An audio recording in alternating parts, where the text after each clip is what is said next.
tackling tough topics to help you think reasonably about life's most important issues. This is Thinker Sensitive. Thank you so much, and I am honored to be able to come here and be in this church and with each of you, and I am honored that each one of you came, gave up your, is it Tuesday night? Gave up your Tuesday night to be able to come here and talk about a very, very important issue. I like the title of this series, Thinker Sensitive, because I'm very unthinking hostile. I just have no patience for not thinking. I'm kidding with you.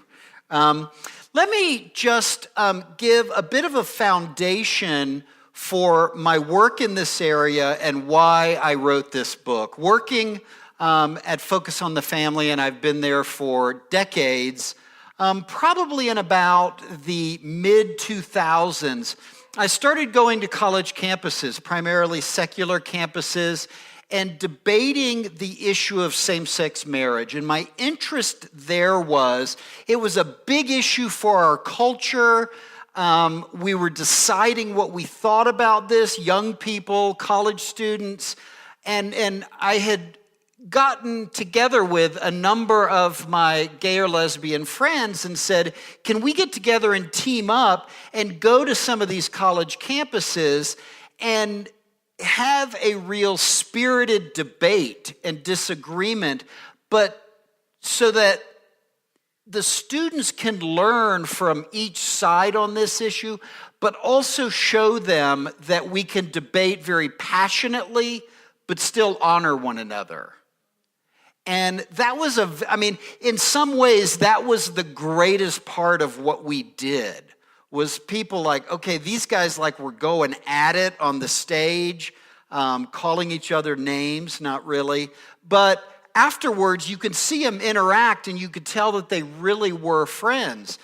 And so I developed a lot of really important and good friendships through that. Friends on the LGBT side, if you will, same-sex attracted individuals, trans individuals who I still have very good friendships with and very meaningful friendships. And a number of them wrote endorsement blurbs for this book. And so I wanted, and I did write this book out of my commitment to what I believe about this issue, but also on the other side, how do you interact with people that you disagree with, and with your friends, with your coworkers, with church members, with neighbors? How do we interact on this issue, still hanging on to, regardless of where you are, what you believe, but still treating each other with respect, with dignity, seeing each other as human beings in that way, and in that, navigating this issue itself. So this book was written not just, from my office or from a theoretical point of view.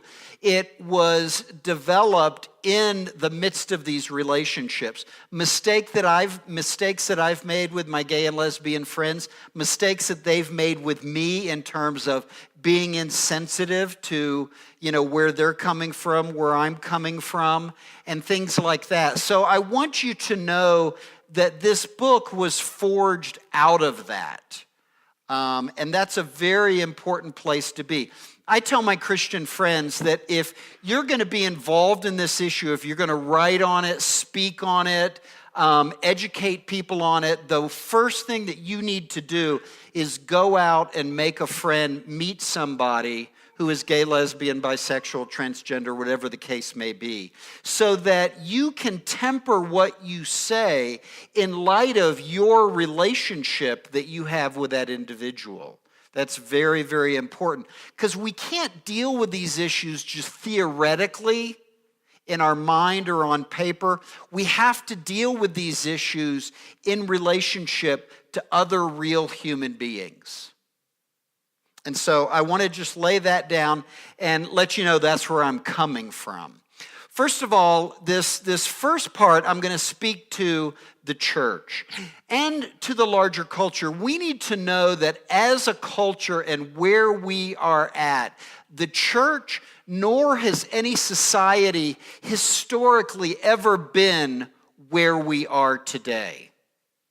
And people will say to me, well, homosexuality has always been a part of nearly all cultures. And there have been experiences with it and things like that. I mean, you look at the Greek and Roman times and things. Yes, that is true, but never have we, and some people will see this as good, other people see it as bad, but never have we as a culture in the Western world had a discussion, or really in any culture, had a discussion about, if you will, mainstreaming homosexuality and seeing it as equal and on par and with heterosexuality. And again, whatever you may think about that, it's just a historical fact that we have never, the discussions that we're having today about sexuality, the role that it has in society, the rights of certain individuals, no culture has ever had that beyond the last 20 years. And so we need to know that we are the ones on the stage, if you will, that will determine for future generations how we have this discussion correctly, how we have this discussion right. We can't look back to, other cultures and other ages to say, how did they do it? We are the ones on the stage right now. So we need to make sure that we do this well and that we do it in a humanly honoring kind of way. Okay, as I was writing this book, and writing is the organization of ideas and thoughts. You know that as you're writing your term papers and things like that. And I'm writing the book, and I was thinking, why is this issue so complicated? And why is it so impassioned in many ways? And I was thinking, how do you take this and just bring it down to its basic essence and sense, and really kind of uncomplicating it? And so what we need to understand, it just hit me one night writing, is that there are a number of what I call the great equalizers. And these great equalizers are, from a Christian point of view, they help us understand that the individual that we're dealing with, or the individual there who's dealing perhaps with us as Christians, to really come down and understand that we are all on the same plane. All on the same plane. That regardless of our particular stories, we are all the same in many important ways. And particularly for Christians, the first one is to understand that everybody is a human person. No exceptions. That means I am, you are, the person who bags our groceries at the store. I was out riding my bike down one of the trails this weekend. I saw a homeless guy flossing his teeth. That's just awesome, right? How often do you see a homeless person flossing their teeth? That homeless person is a human being. And if you are a human person, that means you've got significant dignity and worth, and you have no more or no less than any other human person. That's the first great equalizer. Oh, I'm a person. I meet you as a person. That means we're both the same. Regardless of our stories, regardless of our issues, that is the first great equalizer, our humanity. Therefore, each person has absolutely deep and inestimable, that means it's beyond value and worth. You're a person? Okay, that means you have worth that goes beyond just who you are, what your story is, how much you can earn, how much education you have or not. You have tremendous worth. So this person, and I'll use this phrase, that the person that you're looking eye to eye with, that person is just as valuable as you are, and you are just as valuable as they are. Next is each person, regardless of their story, regardless of their issues, regardless of their body odor or hang up or, stuttering, whatever the case may be, they are passionately and deeply loved by God. When I first became a Christian, somebody told me that, Glenn, Christ went to the cross to pay for all of our sins, but if you were the only person that existed, Glenn, Christ would have gone to the cross for you. And that is true of every single human being, regardless of your story, no exceptions.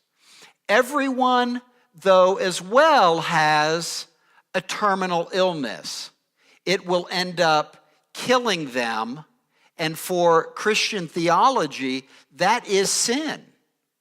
Every one of us has that. I have it so bad that I will face spiritual death. You have it as well, regardless of what your story is, that you will face spiritual death because of the sin that you have. Your sin may be different than mine. Mine is certainly different than yours, but it puts us all in the category of I am hopeless in my sin without this next thing. Everybody is hopeless. Everybody is lost, again, regardless of your story. Therefore, everyone has a desperate need for repentance, for forgiveness, for healing, and for new life in Christ. No exceptions. Well, Glenn, you don't know my story. I've done this, I've done that, I've been sexually abused, I have done these things sexually, I have stolen from people, I raped a person, when I was, 15 years ago. Christ gives to you new life out of your repentance, out of your sorrow, out of your begging Him for forgiveness. Everybody is in that situation. Everybody has that hope, regardless. Gay, straight, or otherwise, northerner, southerner, even if you're from Pueblo, it just doesn't matter. These things are true of everybody. So I give you these great equalizers, first of all, to know. Are you from Pueblo? I'm sorry. Okay, good. Oh, I'm extra sorry there. But what that does is it puts every one of us in the same place, standing on the same square. Nobody is better than you. Nobody is worse than you. It doesn't matter what your story is. And that is a big, huge thing about Christianity. It puts every one of us in the same position. And that is wonderful. That's very, very important. And I base this book on really one verse. And this is a wonderful verse. It comes out of the Gospel of John, chapter 1. And we read that in the beginning was the Word, and the Word was with God, and the Word was God. And then in verse 14, and the Word became flesh. The Word became flesh and dwelt among us, and we have seen His glory, glory as of the Son from the Father. This is speaking about Jesus Himself, who came to earth at a particular place and time, and lived as a human being, but still being fully God. And He came down to us, lived among us, from the Father's glory, full of grace and truth. This is describing Jesus Christ. And I love that word full. Full is an absolute term. You can't be almost full, pretty much full, because if you're pretty much full, you're not full yet. Full is an absolute term. And full of these two things, full of grace, compassion, forgiveness, welcoming, embracing, lack of judgment. Christ is full of that. But he's also full of truth. Truth, here's the line. This is the way things are. It may make you feel uncomfortable. It may make you feel bad about yourself. It may be the greatest thing that you've ever heard. But truth cannot be negotiated. It is absolute, and we all live under it. So Jesus, as if you will, a religious teacher, he lives in grace. I accept you. I welcome you. I don't care what you've done. I don't care what you're going to do. But he also lives over here in truth, saying there's objective reality that every one of us has to live under. Now, in the Christian church today, and it's interesting because Pastor Chad was sharing this with me. He said, this thing's coming up, and he said he got lots of calls from people. And it was like, okay, the issue of homosexuality now, you're not going to go soft on this, are you? That was the people wanted to know if he was going to stand on truth. Now, the other is, now, you're not going to just be bashing the gay people, are you, and letting them know why they're wrong. That was the grace side of things. And if the grace people heard, okay, they're not going to, nobody's going to be bashed, well, then I'll be there. The truth people were like, if the guy's not going to be, just laying down the absolute truth, then I don't want any part of that. See, that's the thing. We go to these extremes and say, line up over here or line up over here. These are your only two choices. Christ says those are not your only two choices. We have to live in the balance of this and that, truth and grace. Now, we need to know that truth without grace and love can be abusive. Parents know this. Kids know this. Gosh, my dad is so hard on me. Well, son, you disobeyed the rules. Well, this happened. I don't want to hear the excuse. Over here, we can have, well, just grace. You know what? Just love me for who I am. Just don't give me a hard time about anything. Grace without truth is just sentimental sloppiness. We need these two things together to balance each other out. Okay? And that is what this book is about. Living like Christ. How do we live in this balance between grace and truth with this particular very contentious emotional issue of homosexuality and things like that? The grace and truth balance, I'll just summarize it real quick, and it really comes down to this, that we live in and practice grace when we're dealing with people, okay? The person in front of me, that my human eyes are connecting with their human eyes, and through the eyes we connect with their soul, and they're connecting with me. We always deal with the person in as much love and grace as we possibly can. Now, living and practicing truth, we do this when we're dealing with the issue itself. And particularly for Christians, a Christian sexual ethic. You know what? Here's what God says. Here's what he lays down. And we've got to deal with the truth of this. We don't have the option of redefining it. But let me hear your story. Let me know where you're coming from. What are your struggles? What are your issues? So we're standing on truth, but we also understand that truth applies to the person. And this person who we care for, we do not do anybody any favors, even ourselves, when we say, well, truth doesn't matter. We can do whatever we want to do. Parents don't do that with their children. Good, loving parents draw lines, But they can't enforce those lines so strictly and black and white, if you will, that we don't consider the nature and the heart of the individual. So, the grace and truth balance. Deal with people as much as possible in grace and kindness. Deal with the issue itself, the topic itself, with truth. And then try to live in that balance. And I've found that to be a good kind of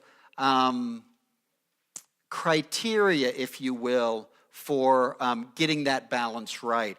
I want to talk about it, and I go into some good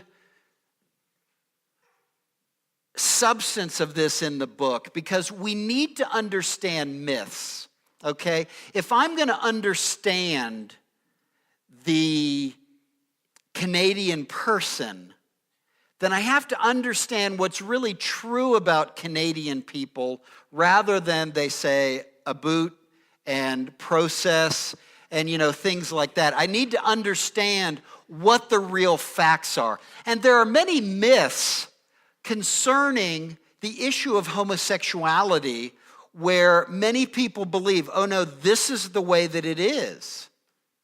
Okay, well, if you say that's the way it is, then I have to live as if that's true. And we have these misunderstandings on both sides of the aisle. Christians have misunderstandings about same-sex attracted people. Same-sex attracted people have myths about Christians, and they both have myths about themselves. So there's just a few myths that I want to address, but I go into more detail about these things in the book. Because if I'm going to deal honestly with the Canadian person, I need to understand what it means to be Canadian from them, so we're not getting tied up in things that just aren't simply true or that we take as caricatures, if you will, of the individual. Two things that I want to talk about is sexual orientation and gender identity. Now, we need to know, and this may be a little hard for some people. I want to see what my next slide is. That sexual orientation and gender identity are not actually a thing. And when I say that, it's not that they don't exist, but they're not this. Because scientists, psychologists, therapists working on this issue, there is not a scientific agreed upon definition on what sexual orientation is. There is not a definite scientific agreed upon definition of what gender identity is. And I want to give you a couple of examples here that kind of illustrate this. And this is very important for us to know. This is an article that I wrote on this topic. You can find it online at a place called The Federalist, and you can see the title there, and you can look this up. But say, like, sexual orientation. We understand those as, well, sexual orientation is heterosexual, homosexual, bisexual. Transgender is not a sexual issue, it's more of a gender identity. But polyamory. Polyamory, does anybody know what that is? Right, at one time. It's poly, many, amory, amorous, love. It's having many loves. Is that a sexual orientation? There are real scholars who say absolutely, and it should be protected in law. Well, many LGBT folks would go, no, that is not a sexual orientation. The question is, what is the definition of sexual orientation that categorically excludes polyamory? What about polygamy? Okay? Is that a sexual orientation? That I am oriented to have more than one spouse?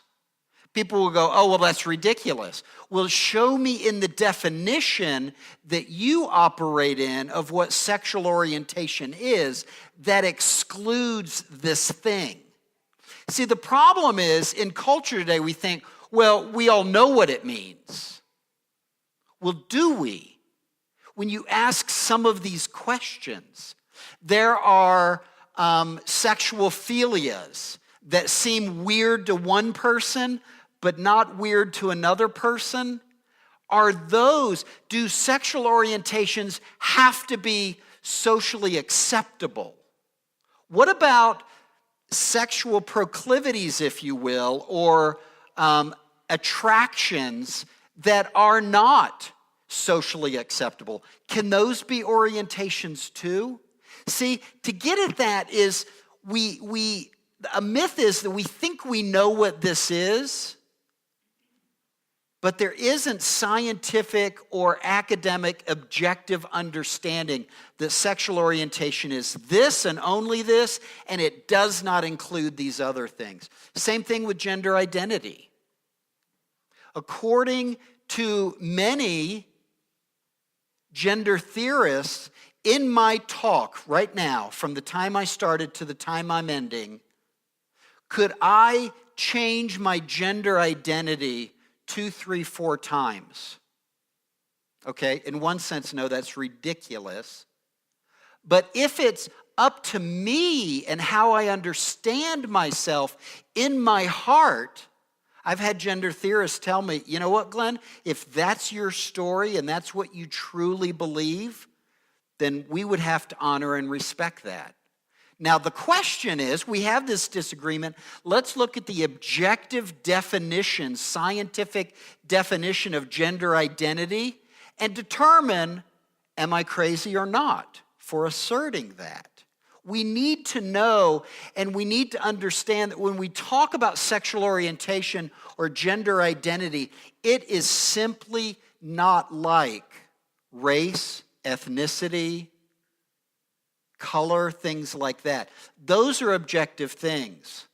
It's not to say that somebody's sexual interests are not real to them, but we can't say that sexual identity or gender identity or sexual orientation is this thing that scientists have looked at under a microscope, and yes, we know that that's it. It is a more esoteric and less defined kind of thing. The other thing is LGBT. We talk about the LGBT community. We talk about being an LGBT person, and that we as society need to respect the LGBT community. I'm not saying this in a contentious sort of way, but there is not an LGBT community because the LGBT folks themselves, lesbians and gays and bisexual and transgender, they don't really get along with one another. Let me show you some examples of this. And these are not hard to find. This was from the New York Times. This is a woman, she's a trans advocate, activist. She says, are trans rights and gay rights still allies? She says, trans folks were not always embraced by the gay rights movement, but gays and lesbians are certainly welcome in ours. And this piece that she's writing for the New York Times is saying this, that we as trans people have been prejudiced against in the LGBT community. We're not fully accepted. Okay? Another thing, the invisible LBT in gay pride. This woman, writing for a gay publication, the Salt Lake City feminist online publication, she says, earlier this week, my partner and I pored over the schedule of events at this weekend's Pride celebration. When we learned about the Dyke and Transgender March, we were incredibly excited. Lately, we've been feeling like lesbians have been a little bit left out of the LGBT movement. The L's have felt excluded from the kind of gay leadership within that movement. And they have the Dyke marches, the transgender march. Why do they have to have separate marches? Because they do not feel welcome at the bigger gay thing. That's not bad. necessarily. We in the Christian church, you AG people, I'm a Reformed guy, you guys are nuts, right?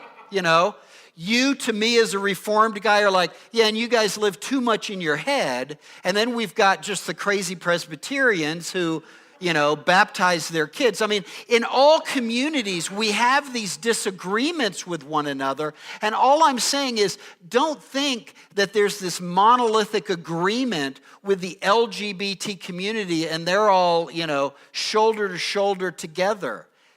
They give each other a hard time. Okay, again, neither good or bad, but don't think that they're them and we're us. No, we're all human beings, and we sometimes do not like people that are different than we are. And that's true within the LGBT movement itself. Here's another one. She's writing, and this is in the New York Times as well. She says, the gay establishment, and I think she gets at this one better than any of these other folks that I've quoted. The gay establishment has always taken LGBT to mean gay with lesbians in parentheses, throw out the bisexuals because, you know what, the bisexuals just need to pick a side already. Don't pretend like you can, play both sides. And then you have the trans thrown in for just a little bit of window dressing. These are folks that are realizing that no, not everybody is finding this nice home in the LGBT community. In fact, one of my gay friends, gay male, he's one of the most articulate spokespeople at a national level on the issue of same-sex marriage. He told me this joke that he has in his community. What do you call a gay second date? What's a second date? Meaning, gay men don't typically tend to go out with each other again, okay? That's not true of everybody, but he's saying that yes, in the gay community, that there's less commitment there. Now the question for what do you call a lesbian second date, this is his joke to me, a housewarming party. The women are more inclined to really connect together, okay? The L's and the G's really don't understand one another. Why do the guys have to be so promiscuous and they're not able to form meaningful relationships? And the guys are like the women, how come you have to always link up together and talk about your feelings and connect and things like that? What they're recognizing is, no, there's a male nature and there's a female nature there. The L's and the G's think that each other are kind of strange. So I say all of that to know that, yes, we respect individuals. What's your story? Tell me who you are. But in terms of a group of people, very few people really fit into a group. So don't feel like you as a sensitive individual necessarily have to respect the LGBT community, because they themselves don't even really respect that community. Respect the individual. I don't want to see you as a part of a community. I don't want you to see me as one of those Christians. Get to know me. I want to get to know you. That's very, very important. The born that way. This is another thing, is you'll get this question a lot. Well, do you think that same-sex attracted individuals are born that way, or do you think it's a choice? That is a terribly simplistic way to look at it, because it's really neither. It's just much more complex than that. Well, gosh, don't we know that science has proven to us that same-sex attracted people are indeed born that way? Well, let's look at one organization, the American Psychological Association, that politically and ideologically is very pro-gay and very gay affirming. That's their choice to do that. That's fine. But you can go online and look at a little fact sheet that they have put online, and it is their answer to the question of, are same-sex attracted individuals born that way? The title of it is Answers to Your Question for a Better Understanding of Sexual Orientation and Homosexuality. They say in here, there is no consensus among scientists about the exact reasons that an individual develops a heterosexual, bisexual, gay, or lesbian orientation. There's no consensus among scientists. Although much research has examined, and much research has, scholars, researchers have looked in nearly every part, the most minute parts of the human body, and have not found the gay brain, the gay gene, the gay blood vessels, whatever that may be. Although much research has examined the possible genetic, hormonal, developmental, social, and cultural influences of sexual orientation, no findings have emerged that permit scientists to conclude, no ability to make a conclusion yet, that sexual orientation is determined by any particular factor or factors. What does that mean? Many think that nature and nurture both play a role, and complex roles. Most people experience little or no sense of choice about their sexual orientation. What that means is it's not this or it's not that. God made us, especially in our sexuality, as very complex beings. And we can't say, and it is unenlightened, if you will, to say, well, it's absolutely this or it's absolutely that.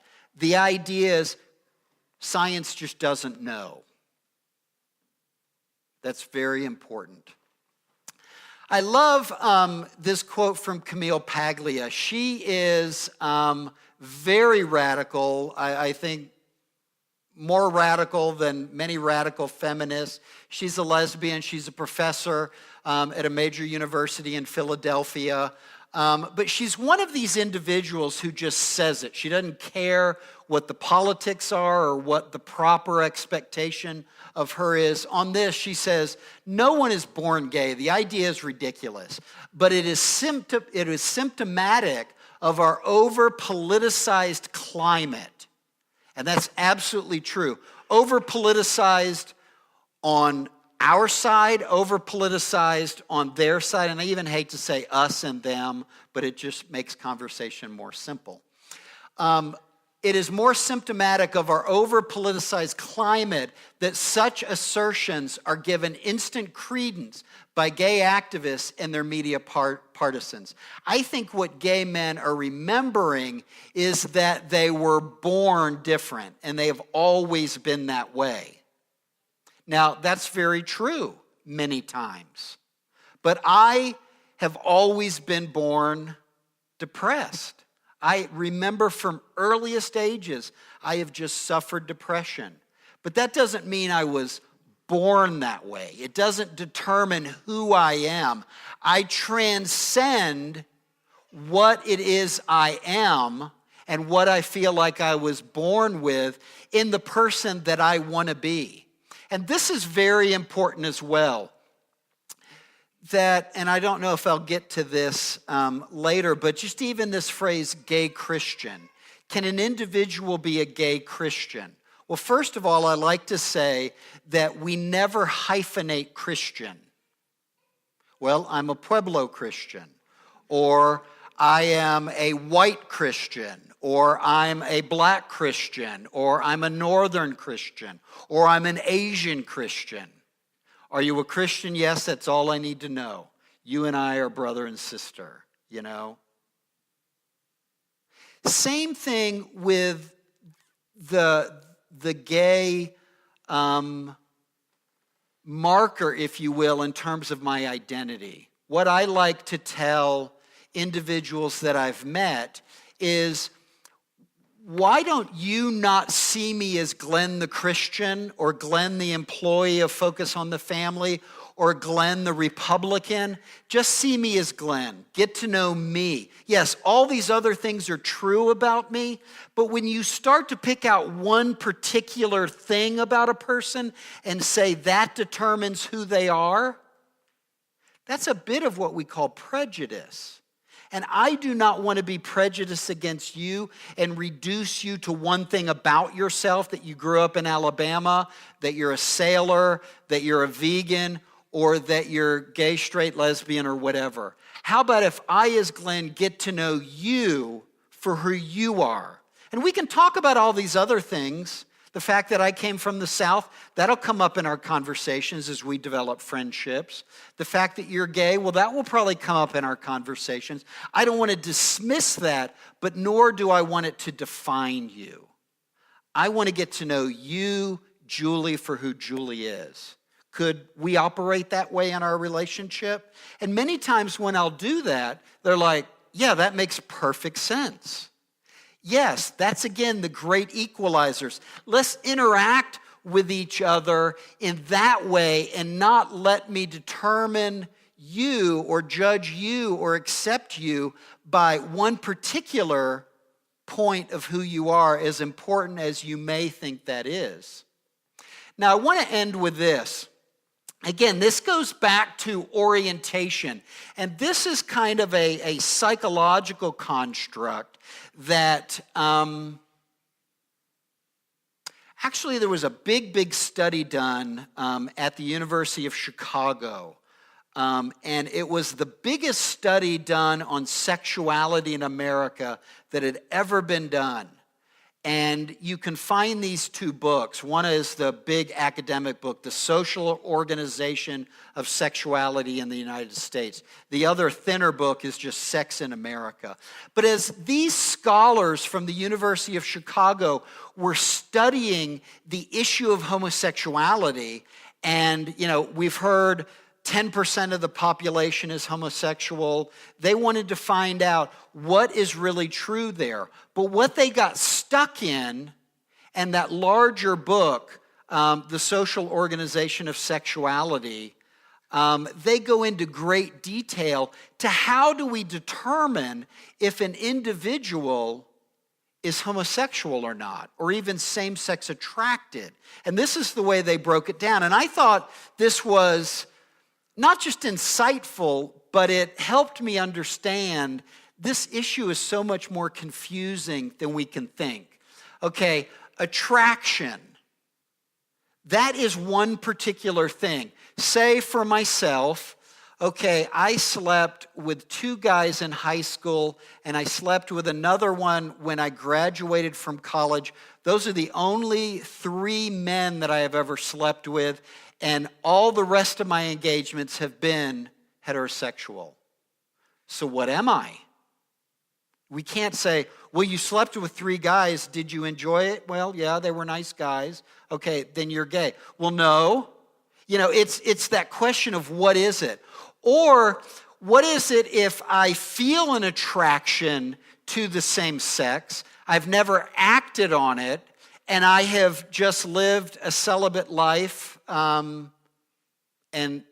am I gay?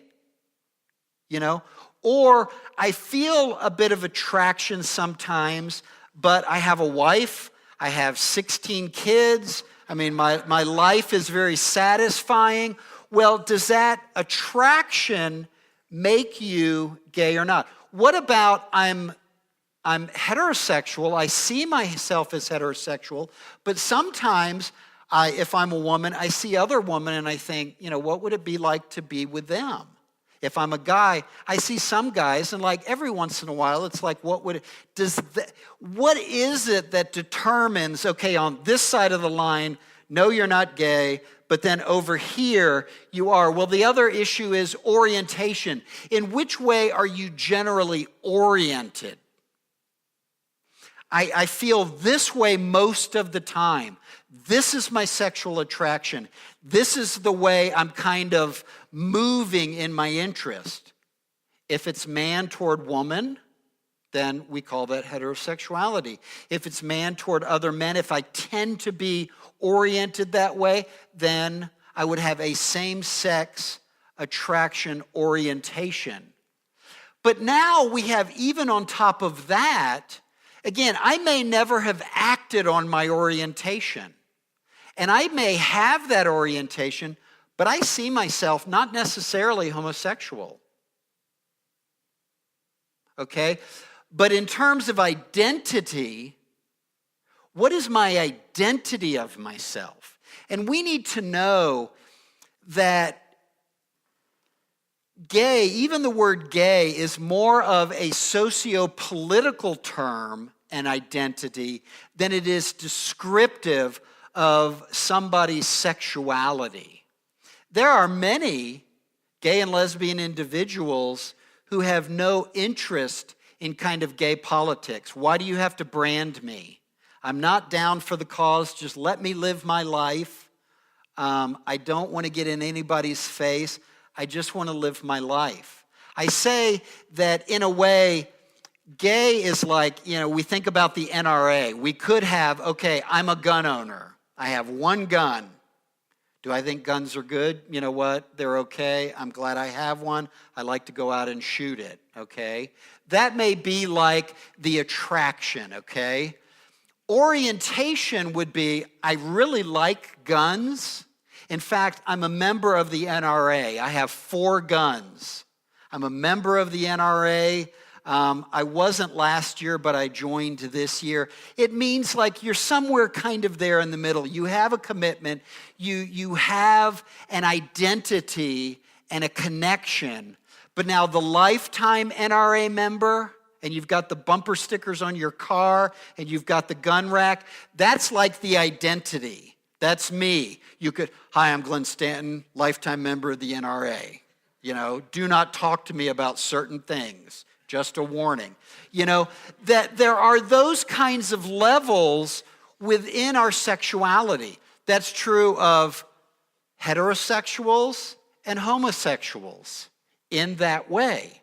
And that's very important for us to understand. So one of the big myths there is that, well, everybody absolutely fits in this bucket or this bucket. No, human beings, and the human being that you're connecting with right there, they're a very complex individual. Get to know them. I don't want to go along with stereotypes. I don't want to go along with caricatures about what a sailor is, what a woodworker is, what a vegan is, what a Christian is, what a gay or lesbian individual is. Help me understand you. Please tell me your story, and you can hear my story. That, I think, is the way, understanding those great equalizers, understanding the balance of grace and truth. Are we to be crazy full of grace and grace towards other people, maniacs about it? Absolutely. Are we to be maniacs about the truth? Yes, committed to truth. But these two things have to balance each other out and not allow anybody to say, well, I'm a member of the NRA and that's all that I'm about.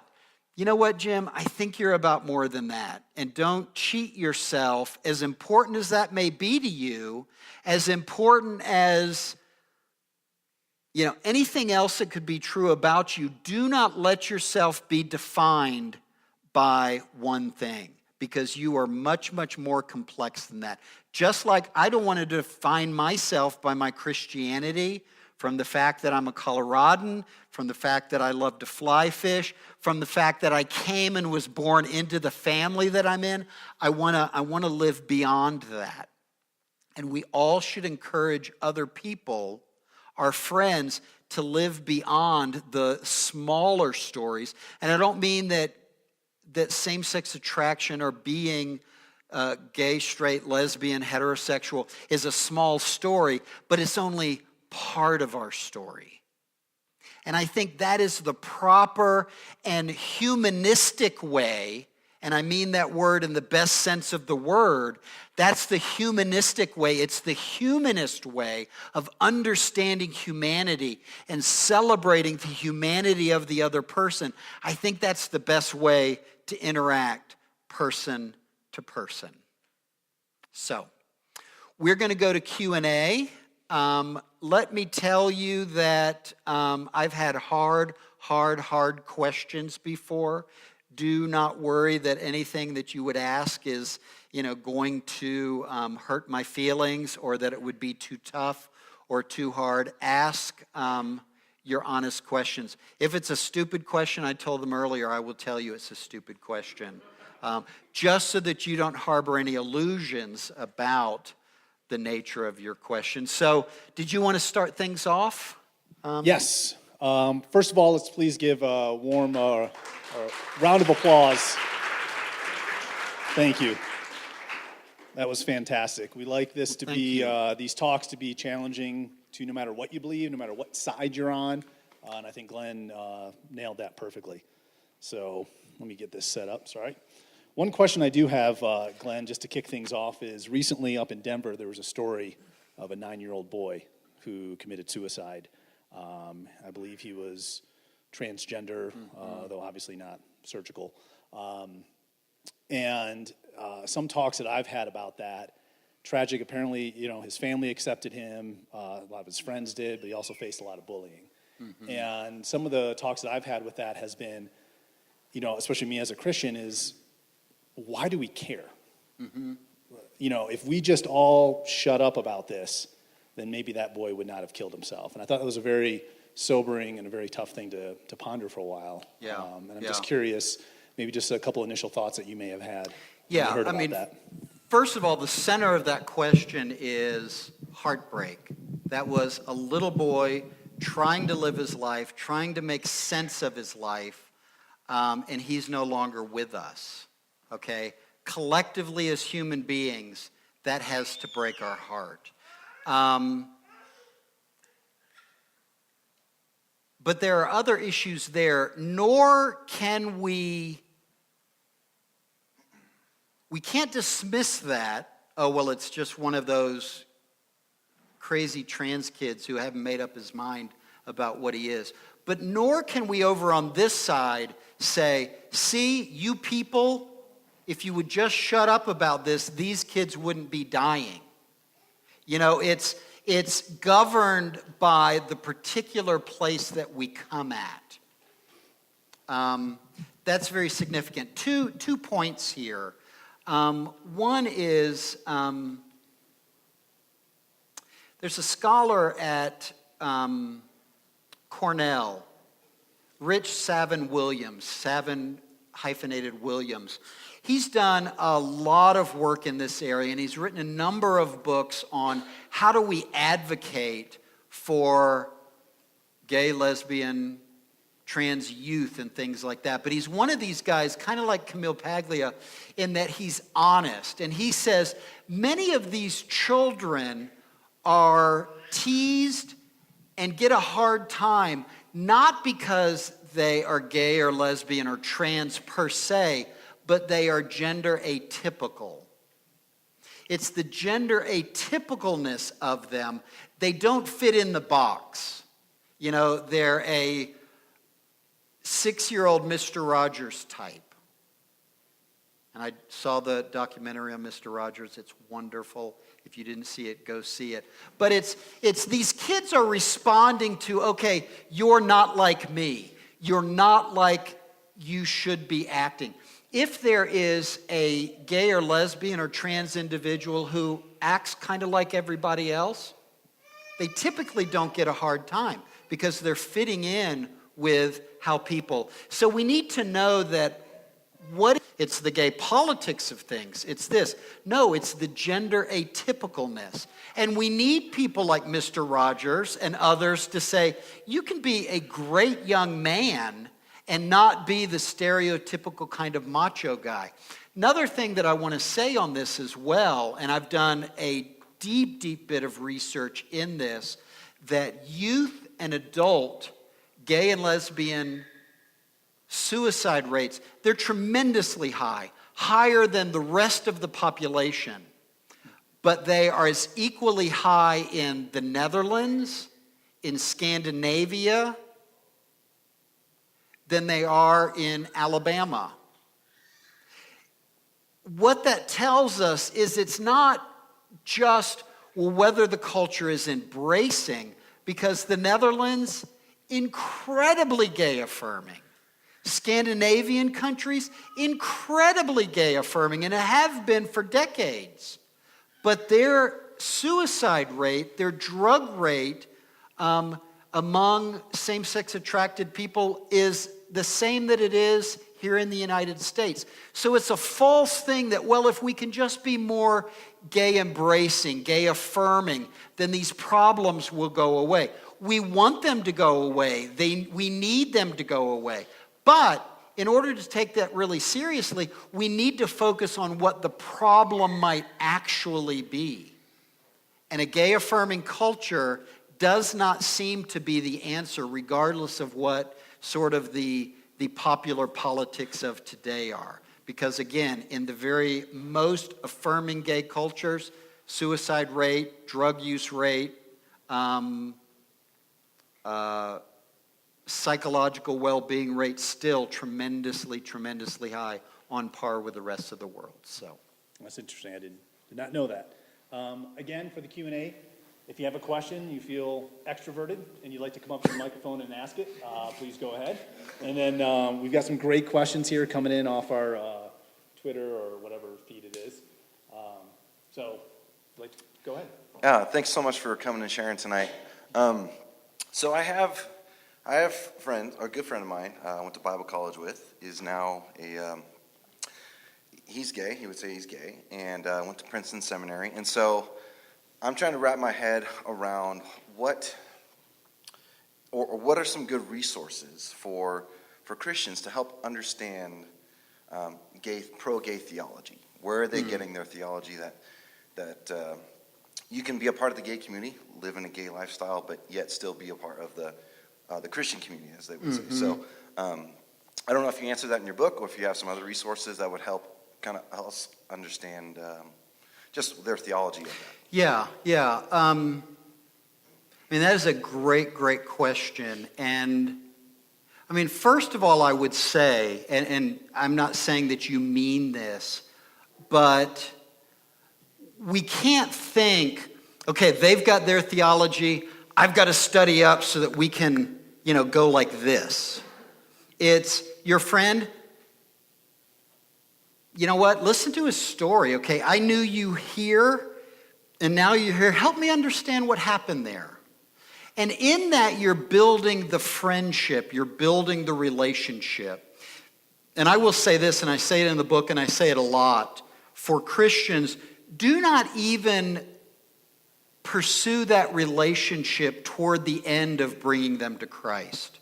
Because any relationship, any friendship that we enter into with an ulterior motive is not an authentic friendship. It's, you become an Amway salesperson, Well, no, it's the gospel. They would say, well, no, this is Amway. I'm going to give you financial, independence. You've got to become friends with people just for them. And then the other things come along. And so I wouldn't say engage your friend on these theological questions based on the foundation of the friendship, not that you had back then, but that you're developing now. There are some good resources. I would say, I think some of the best are by a gentleman by the name of Joe Dallas. And I like his stuff. He's was a gay man for, decades. He came to Christ. We say people can't change. He did change. Christ changed him, redeemed him. And he's written very well in terms of grace and truth on what Scripture actually says. I need to say this, though, that every theologian, and I've read nearly all of them, who move in a gay-affirming direction are either gay themselves, have gay children, or a very, very close friend, meaning they've moved in that direction because of a personal, loving relationship that they've had with somebody, and not just sitting down and looking at the Scriptures themselves. There are, and you'll know this, just tremendously creative and innovative twisting of readings of certain passages. I typically do not engage the other person on Leviticus and Romans and Corinthians and things like that. I ask this question: if you claim Christ and I claim Christ, the question that we have to face, even if we're not living up to it ourselves, is what was the sexual ethic that Jesus taught? Okay? Bypass just all the, Sodom and Gomorrah was a story about this, and many people say it's this, but actually it was this. You're not going to be able to solve that. It's kind of a he said, she said, and you'd have to bring in just your high-octane theologians to kind of duke it out. But bring it right down to the question of what is it that Jesus taught? What was his ethic of sexuality? And that is found very clearly in Matthew 19, the beginning of that chapter, and Mark 10, the beginning of that chapter. And I'm not going to, we never should just go to a Bible verse, but we need to kind of see the larger picture. And Jesus lays out that picture in Matthew 19 and Mark 10, the first part of those chapters. So it's a long, long answer to a very good question. Thanks. You were talking about polarities and how some people defend and other people just bash the gay community. And you're kind of advocating for like a middle ground. Yeah.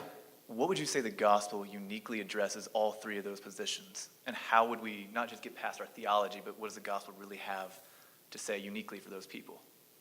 Now, hang on. I want to make sure that I understand. So when you're talking about people, either somebody who is like, don't want to talk about it, same-sex sexuality is wrong, deal with it, it's God's, or over here, can't we all just get along, and, who are we to judge anybody? And then you've got the sort of person in the middle who's trying to live between those two things. Is that what you're asking? And then what does the gospel have to say about each of them? Let me put in context. Yeah. I'm from North Carolina, and right before I left home, I addressed some of these issues with some friends of mine as kind of standing in the bridge.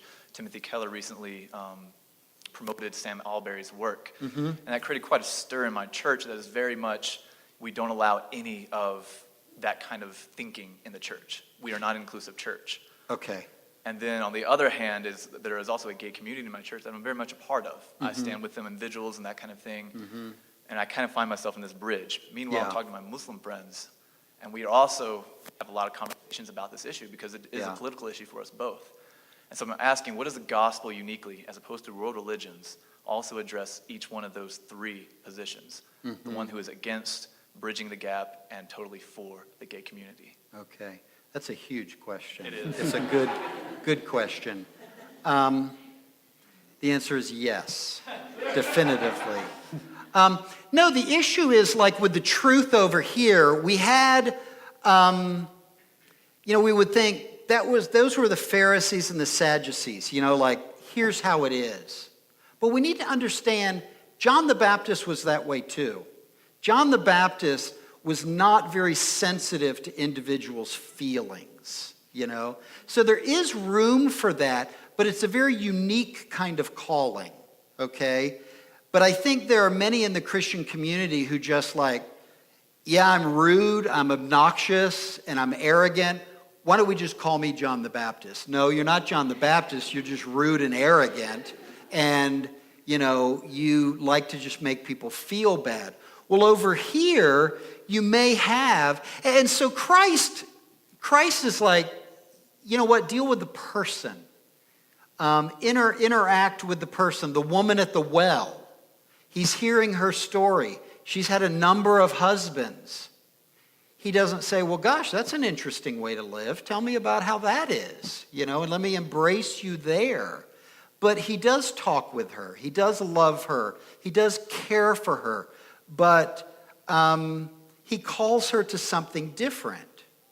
And so it doesn't bash her, doesn't condemn her, but nor does he say, you know what? That just seems like a nice way to be among many different ways to be. That's what we have over here is well, can't we all just get along? You know what? No, we can't all just get along. Because that means there's things about me that you can't accept and you shouldn't accept. Because I'm a messed up individual in many ways. And there's things about you that I can't accept, and I'm not loving you, and you're not loving me by just kind of giving a wink at particular things about us. But it's this place in between. So I think to get to your answer, we have to understand, you as a Christian, what is the truth on human sexuality? And how do I apply that to myself? And then how do I apply it to other people as well? Okay? I give myself some grace because I'm pretty messy in my life, but I can't give myself a free pass. And I give my friends and neighbors some grace because they're messed up just like I am, but just because they are my friends and I do love them and I wish life were easier, I can't rewrite the rules like, what you're asking about with theology. So that's the thing is, it is messy because people are messy, because spirituality is messy, because Scripture is messy, and we have to be able to walk in some of these conflicting things, but to know, okay, I've always got to honor and respect people.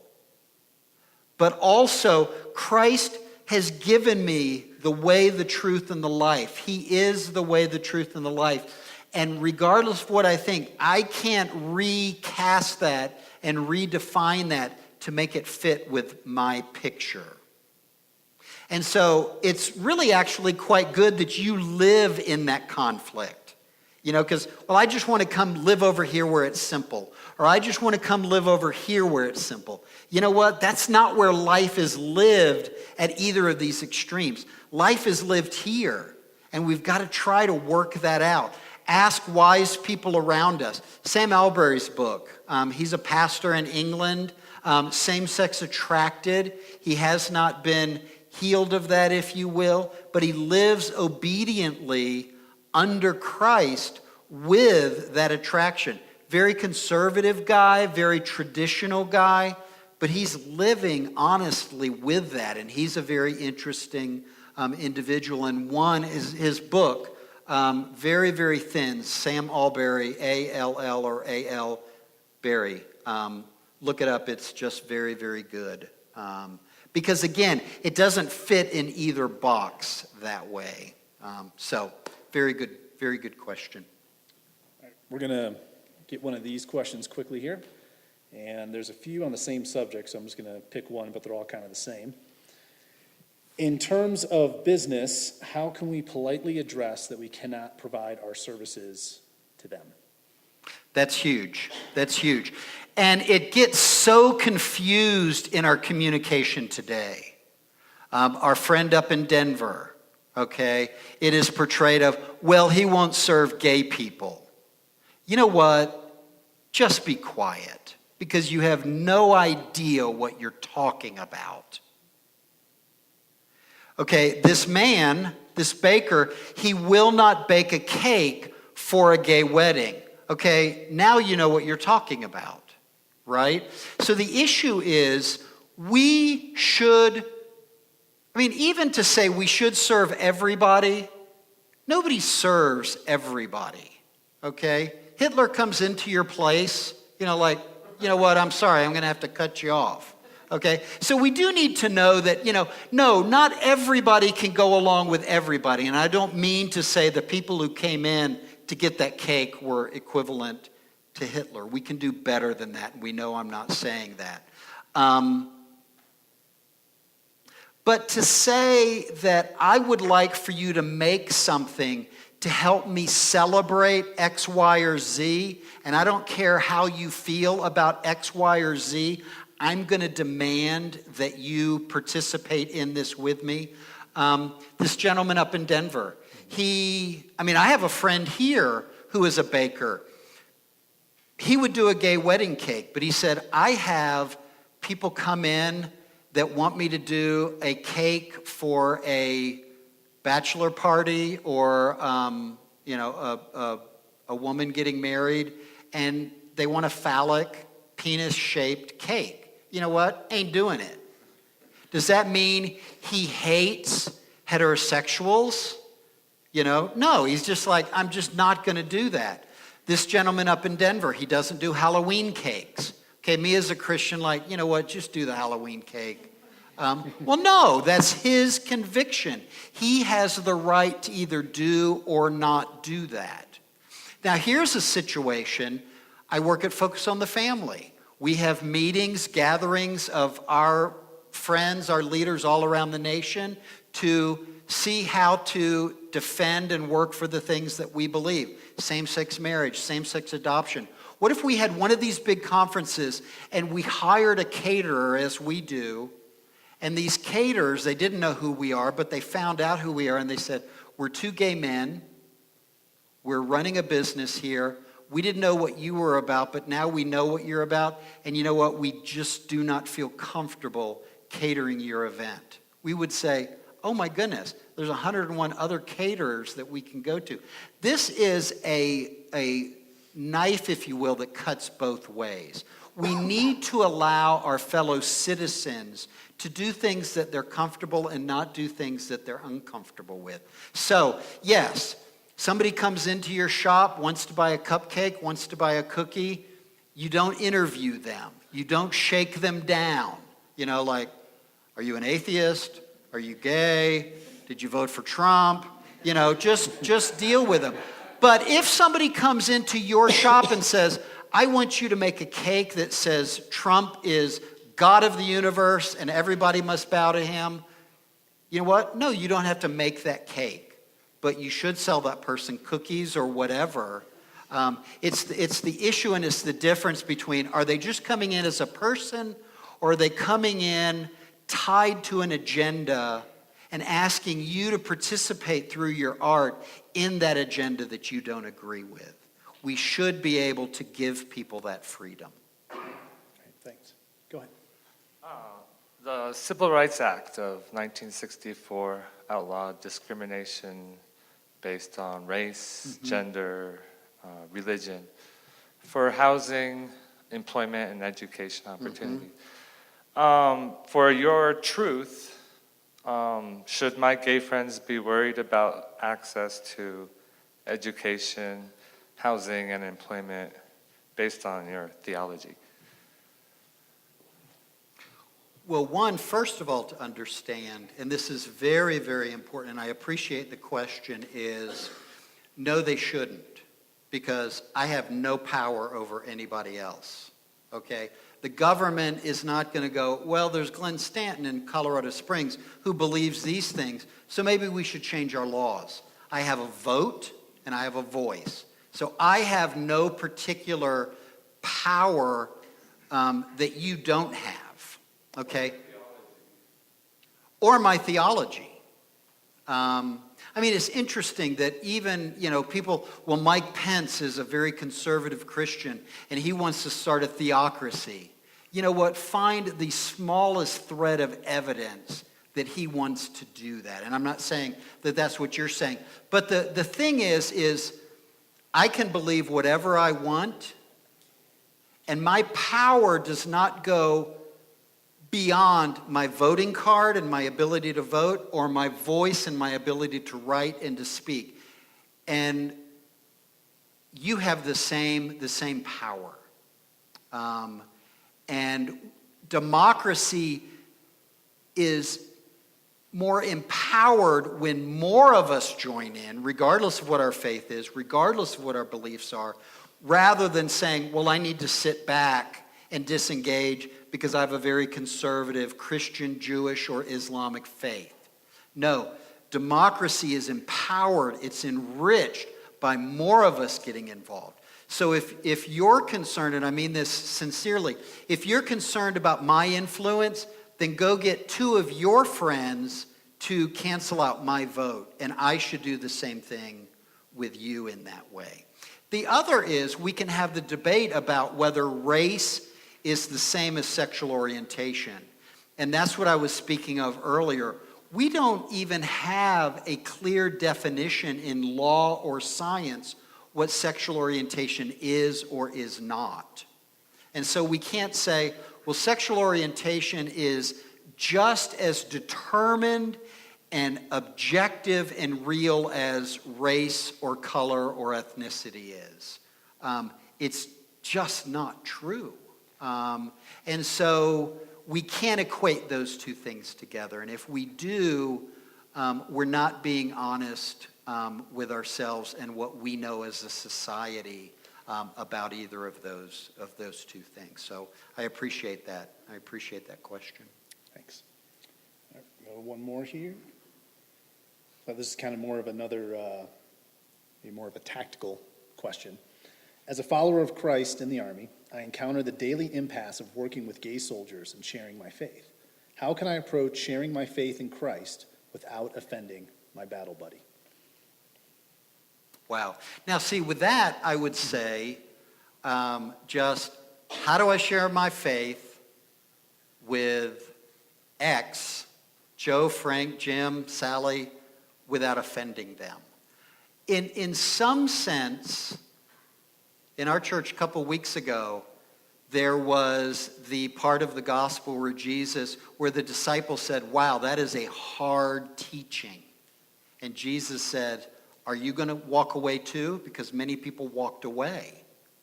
And it's where Peter says, Lord, where would we go? For you are the ones that have the words of eternal life. So we need to know that sometimes the gospel is hard. The gospel is offensive. But we do not go around offending people, you know? Many times, if we think the gospel is offensive, it's typically us that are being offensive. And so I would say, again, many times we will share the gospel without considering the individual, seeing them as what I call a gospel project. Become friends with the individual. Get to know them. Understand their story.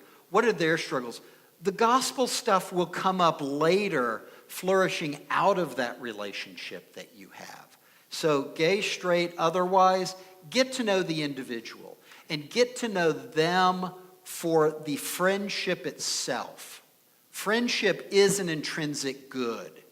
It shouldn't be a means to an end. But the other stuff will come up later. The gospel stuff will come up later. And you will not be offensive to the individual if you get to know them first and understand what their story is. And with my gay friends, and I'll end with this, I wanted to know from two of them particularly, tell me your story. How did you come out? How did you sense this early? What was the struggle? What was the hardest thing you dealt with? It took about 3 hours, but one time driving together in a car, taking a road trip, he shared his story.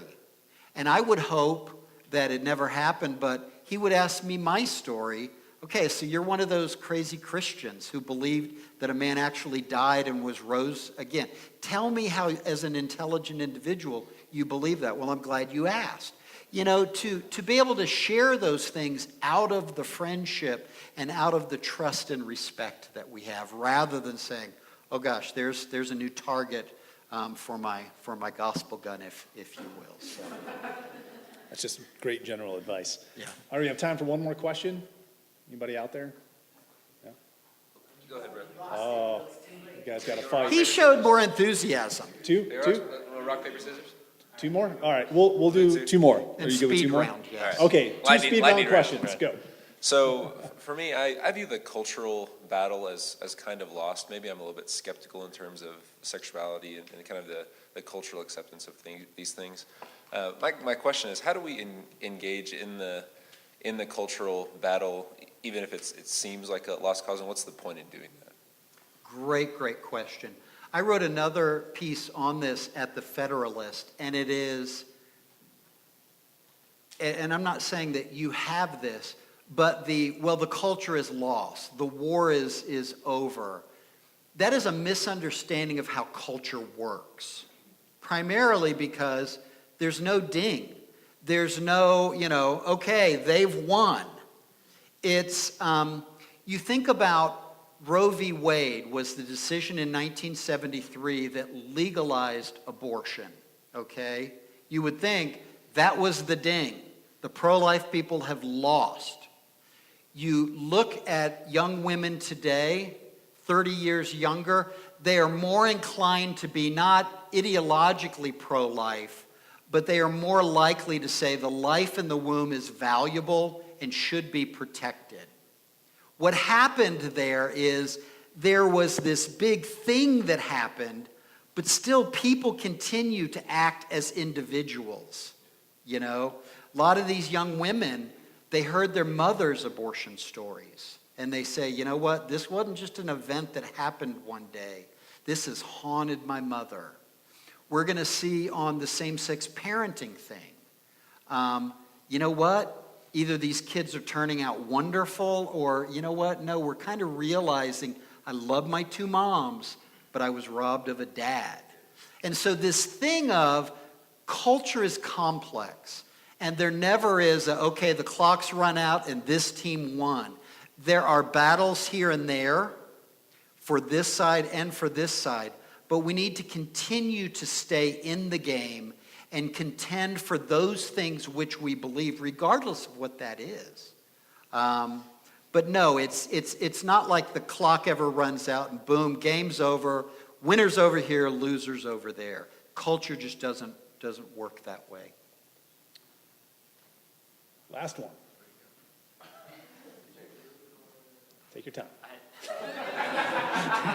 We got nowhere to be. I just had a question from kind of like the rubber meets the road thing. Like when you're getting ready to talk to somebody, I know in the past I've got some family that can kind of bring out the guns against you or whatever. Do you have any tips or ways to handle when someone wants to come at you guns a-blazing to diffuse that situation? Yeah. To be able to say, well, hey, hold on. I'm just kind of curious how you might have handled that situation. Yeah. That's a very, very, very good question. And first of all, and the college campuses that I've spoken at, okay, I'm the guy from Focus on the Family. I'm the guy with the kick me sign on my back.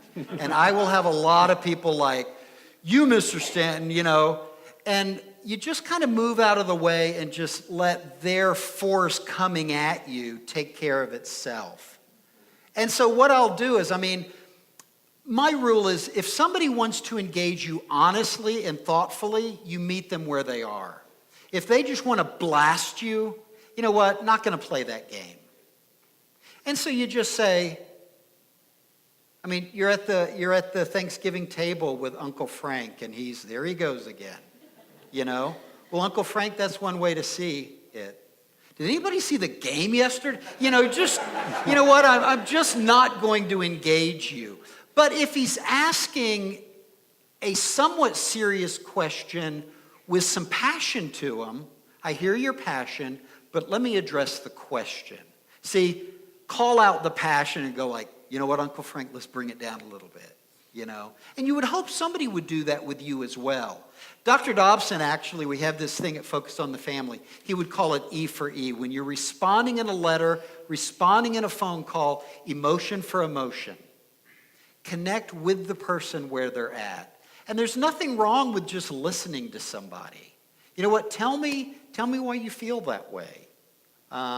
So try to connect with the person, but you don't have to be, just because they've asked the question doesn't mean you have to join the debate, you know? And so just take it that way. Or even, when they get really ugly, just, you know, and we can be ugly. And I would say to my liberal friends, you know, do this same thing as like, I think there's a question in there somewhere in that tirade. If you'd like to, you know, make it simple for me. And you can call them, but friendly and respectfully. And, you know, in the cultural debate, we should do that more often. And I'll do this with my audiences sometimes, like, if there's a question in there, I'll be glad to answer it, but I just don't make a habit of answering accusations, which is pretty much all I've heard from you. So it's just that, you know, don't feel like you have to let them set that tone. You be the leader, if you will, and just say, okay, I know there's a question. I want to be able to answer your question, but I'm hearing heat from you and not much light. And I know you're smart. I want to hear the light. So affirm the other individual. but don't let them sign you up for their little battle there. It's a good question. All right, thank you, Glenn. Please, one more round of applause. Thank you so much. For more thinker-sensitive content, visit thinkersensitive.com. Be sure to find us on iTunes and YouTube as well.